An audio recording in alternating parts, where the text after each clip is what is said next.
ल आज हामी एउटा एकदमै मार्मिक नेपाली कथा लच्छुके घरवालीको बारेमा कुरा गरौँ।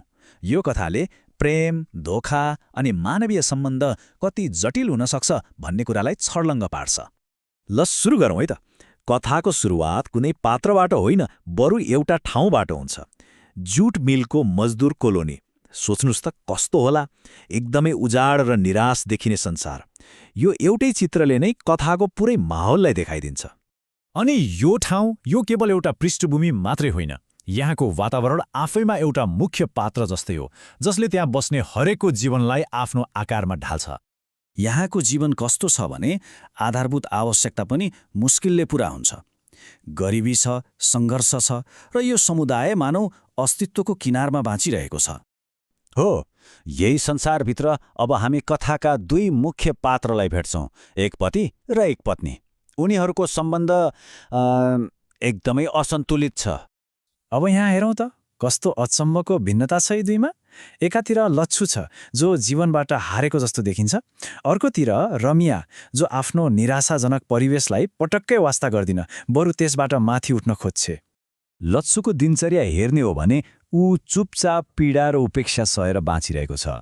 तर रमियाको संसार त्यो त बिल्कुलै फरक छ उसको जीवनशैलीभन्दा, ठिक उल्टो। लच्छु काममा पसिना बगाइरहेको बेला रमिया भने आफ्नै दुनियाँमा मस्त हुन्छे। उसको एउटा छुट्टै दैनिकी छ जुन पुरै आफैमा मात्र केन्द्रित छ। यो भनाइले रमियाको पुरै जीवन दर्शनलाई देखाउँछ। उनी आफ्नो श्रीमानको लागि होइन, संसारको लागि सिँगारिन्छन्। जहाँ जान्छन् त्यहाँ अरूको ध्यान र प्रशंसा खोज्दै हिँड्छिन्। न यो हो उनको दैनिक यात्रा। उनको दिनचर्या एउटा योजनाबद्ध यात्रा जस्तै छ कोलोनीभरि। पान पसलको साहुदेखि लिएर मन्दिरको पुजारीसम्म हरेक ठाउँमा प्रशंसकहरू बटुल्दै हिँड्छिन्। भनेपछि महत्त्वपूर्ण कुरा के हो भने उनी धेरैसँग ठट्टा त गर्छिन्, तर खाजाघरको मालिक नन्दुसँगको उनको सम्बन्ध अलि फरक छ, अलि गहिरो छ र यही सम्बन्ध नै उनको विवाहको लागि सबैभन्दा ठूलो खतरा बन्न पुग्छ। यो भित्रभित्रै पाकिरहेको तनाव अब एक दिन त विस्फोट हुनु नै थियो होइन र यसको कारण बन्छ लच्छुले मामा घरको बिहेमा एक्लै गरेको एउटा छोटो यात्रा। ऊ मायाले भरिएर फर्कन्छ, हातमा मिठाईको पोको लिएर आफ्नी पत्नीसँग एउटा सानो खुसी बाँड्न आतुर छ। तर उसले सोचेको जस्तो दृश्य त्यहाँ बिल्कुलै थिएन। त्यो मिठाईको पोको उसको हातबाट खस्छ र त्यही क्षण उसको विवाहको भ्रम त्यो पनि चकनाचुर हुन्छ। र पहिलो पटक त्यो सबै चुपचाप बस्ने दब्बु लच्छुले आफ्नो आवाज निकाल्छ। यो आवाज वर्षौंदेखिको दब्बिएको रिस र अपमानले भरिएको थियो। र रमियाको जवाफ एकदमै लापरवाहीपूर्ण, अटेरी हो। यही जवाफ नै अन्तिम झिल्को बन्छ। हिंसाको यो क्षण, यो एउटा स्तब्ध पार्ने मोड हो, एउटा यस्तो विस्फोट जसले उनीहरूको सम्बन्धको पुरै समीकरणलाई नै बदलिदिन्छ। तर यो विस्फोटपछि जे हुन्छ त्यो कसैले सोचेको पनि हुँदैन। घर छोड्नुको सट्टा रमियाले आफ्नो व्यवहार नाटकीय रूपमा नै परिवर्तन गर्छे। अब घरमा एक किसिमको भनौँ न कमजोर शान्ति छाउँछ।